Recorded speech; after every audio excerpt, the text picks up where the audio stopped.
News terkini bersama saya Pram Senjaya. Pemirsa, tingginya intensitas hujan yang mengguyur kawasan hulu Sungai Ciliwung sempat membuat bendung Katulampa naik menjadi level siaga 2. Hal ini pun berdampak kepada ratusan pemukiman warga di bantaran Kali Ciliwung, Cawang, Jakarta Timur kembali terendam banjir setinggi 1,5 meter.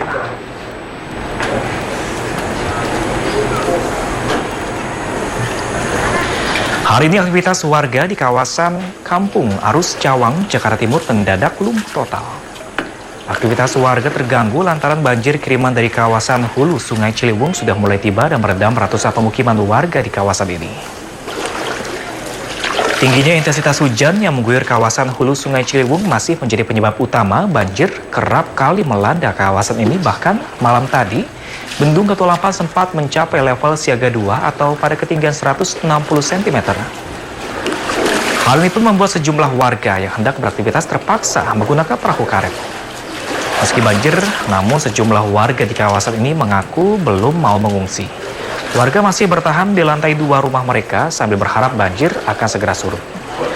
Warga pun berharap agar Pemprov DKI Jakarta dapat menanggulangi masalah banjir yang kerap melanda kawasan mereka.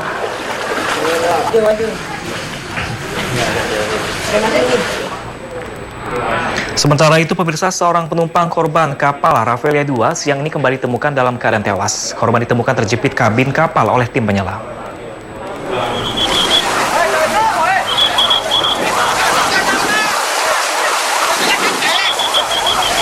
Inilah detik-detik kedatangan perahu yang membawa korban tenggelam KMP Rafflesia 2 yang tenggelam di Selat Bali. Tim penyelam berhasil menemukan satu jenazah korban yang terjepit di dalam kabin kapal Rafflesia 2. Melalui identifikasi wajah, korban bernama Puji Purwanto yang merupakan mualim 1 atau pembantu nahkoda kapal Rafflesia 2. Bahkan salah satu keluarga korban memastikan korban adalah keponakannya.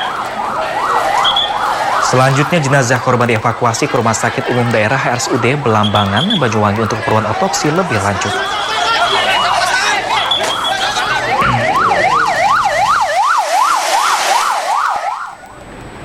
Ya, pemirsa, demikian News terkini. Selamat menyaksikan acara kami selanjutnya.